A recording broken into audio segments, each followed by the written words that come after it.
Communicating with colleagues. We've already seen that without communication, teamwork is impossible. So let's take a look at how we need to go about communicating with our colleagues to achieve that vital ingredient, teamwork.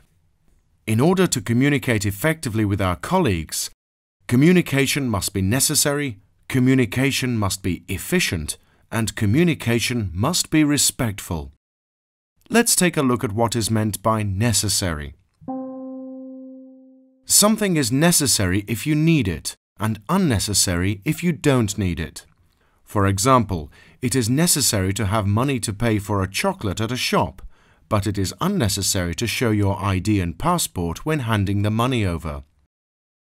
On the other hand, when you go to the bank to apply for a loan, you do need your ID or passport. In this case, it is necessary.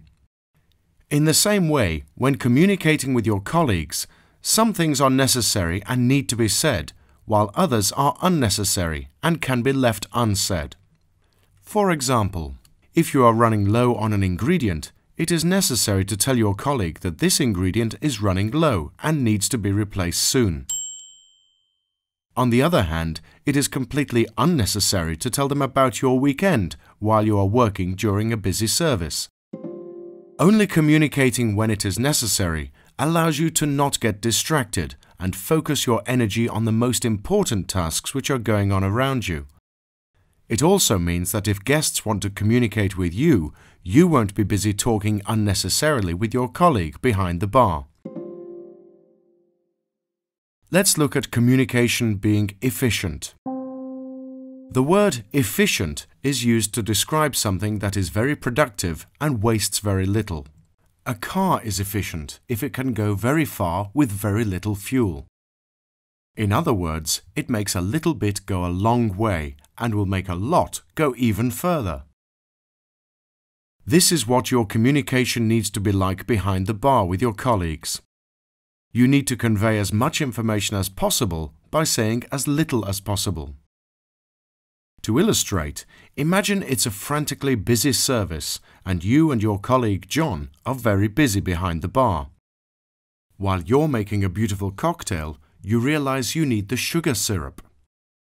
What do you think is the best way to ask John to pass it? Should you say, A, please pass me the sugar syrup, John, or B, I would love it if you would please pass me the sugar syrup, John. I need it to just add a little hint of sweetness over here.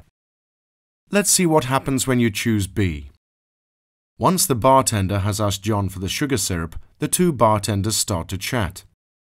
This keeps the guests waiting and annoys them. We want to avoid this.